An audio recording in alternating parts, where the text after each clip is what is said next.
Maps are basically in 5 categories. You'll notice that we have last location, an individual truck or vehicle map, fleet mapping, SOS or emergency map, and the alert map, which would have all pending alerts on any devices that you have in your fleet or group.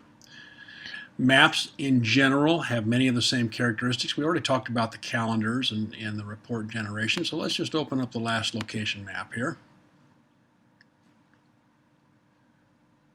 Now you notice on the last location map, as is all of the mapping, you have calendars over here to the right. Your device in the upper left-hand selector, last location map, you select which of your devices that you want to see displayed in the map. In this case, let's go ahead and take a look at excuse me, 303. Map is updating. When the map comes back, you'll see that the last location for 303 was at this point right here, and it will tell you in the upper right-hand corner what this last location timestamp is. In addition, you can click on the balloon, and that will bring up the specific event that we're looking at here. It was 1:49 on the 15th. 1:49 a.m. on the 15th gives you the number of satellites, which gives you how good is the GPS. He is not moving. There's no fuel levels being reported, his odometer, and the temperature of the unit. In this case, this is a refrigerated truck that's running. So he's dormant. He's not moving. Speed 0 mile an hour. Right? And that's basically a location map. Now going back to our mapping, let's go to the next one, which is the truck or vehicle map. Now this map is going to give you a little more flexibility as to what you want to see displayed. Now once again, we're looking at the same unit. All right, this is the number 2 map point here. This is 360 Tracks Delivery Reefer. Okay. Now, however, we want to back this up a little bit, and let's take a look at where he was for the last, maybe 3 or 4 days. Now, let's see, let's go to the 15th. So we do the from to, and we'll go the 12th to the 15th.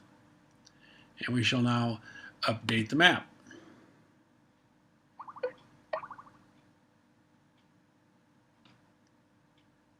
Now notice there's been quite a bit of traffic in the map on this particular program. The map will automatically zoom out to accommodate all of the events within the period.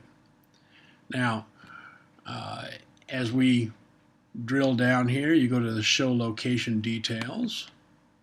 And below the map, you will see you have a text of everywhere he has been.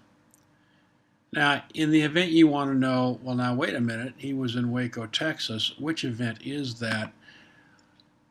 You click on the number of the line of the event. You will see the highlight will come up. He was doing 61 miles an hour. Here's the balloon showing the location. And of course, this is Google Maps, which means you can zoom and pull that right down and see as much detail as you want to see about that location at that point in time. Now, one of the nice things about the mapping is we do have a replay option here. Now in the replay option with the info box, this is called an info box. Taking the same time period, we click on play.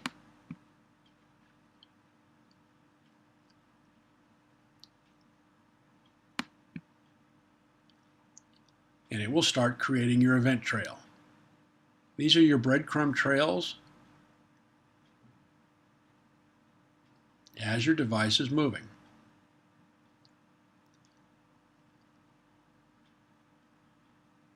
This becomes especially valuable in a metropolitan or city environment where you want to see exactly when, where, how did he move from point to point.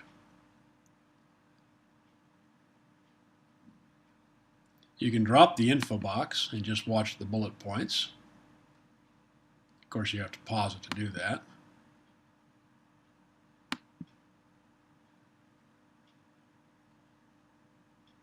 And as you notice, he just keeps moving right along. That's your vehicle map. Now let's go ahead and take a look at the fleet map. Fleet mapping is exactly what it says. Where are all my vehicles in a particular fleet? Now notice in the upper left-hand corner here you have fleet as opposed to individual vehicle. So from the pull down, we'll go ahead and we'll select a fleet. Those are your Spectrum demo devices. This is the last location of each of these devices. Same information balloon. Anytime you need it, you simply click on the device and you have the specific information to that particular location. Again, all three vehicles in the Spectrum demo fleet are listed. Very simple.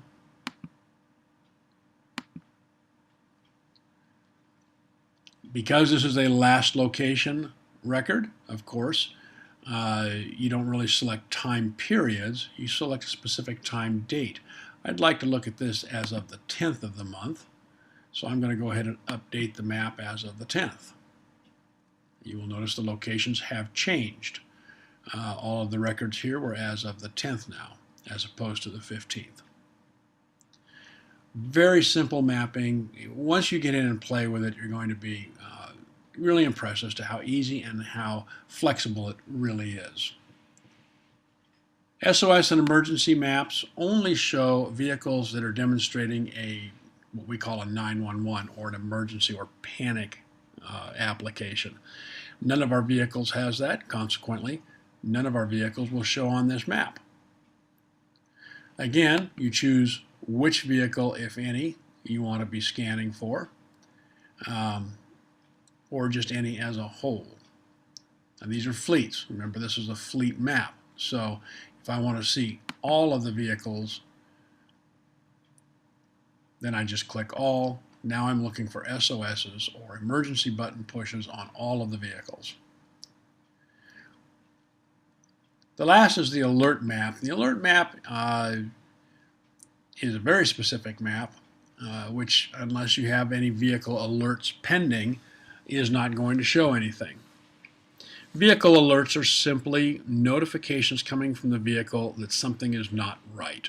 If you have an OBD device and that's onboard diagnostic device delivering you engine telemetry and you have an overheat, that's going to show on this map because that is an alert.